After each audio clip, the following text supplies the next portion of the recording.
2024-25 শিক্ষাবর্ষের MBBS ভর্তি পরীক্ষা অনুষ্ঠিত হয়েছে। দেশের 19টি কেন্দ্রের একাধিক ভেন্যুতে সকাল 10টা থেকে 11টা পর্যন্ত পরীক্ষায় অংশ নেন শিক্ষার্থীরা। এবছর আবেদন জমা পড়েছে 1,35,261টি। কোটাসহ মেডিকেলে মোট আসন 5,380টি। সেই হিসেবে এবছর একটি আসনের বিপরীতে 25 জন শিক্ষার্থী ভর্তি পরীক্ষায় অংশ নিয়েছেন। সকাল 8টা থেকে তল্লাশি শেষে কেন্দ্রে প্রবেশ করেন শিক্ষার্থীরা। পরীক্ষা শেষে ভালো ফলাফলের প্রত্যাশা করেন শিক্ষার্থীরা। এদিকে ঢাকা রেসিডেন্সিয়াল কলেজ কেন্দ্র পরিদর্শন শেষে স্বাস্থ্য উপদেষ্টা নূরজাহান বেগম বলেন, আসন বৃদ্ধি নয়, মেডিকেল কলেজগুলোর সক্ষমতা বাড়াতে কাজ করছে সরকার।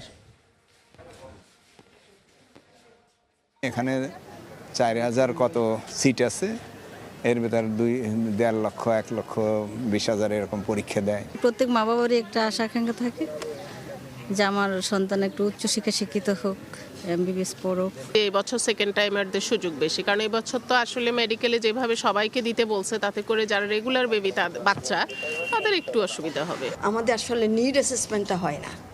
এই নিড অ্যাসেসমেন্ট হলে আমরা জানতে পারতাম যে আমাদের আসলে কত ডাক্তারের দরকার, আমাদের কত নার্সের দরকার এবং কোন সাবজেক্টের দরকার। শুধু ডাক্তার বানাইলে তো হবে না, বিশেষজ্ঞরও ব্যাপার আছে।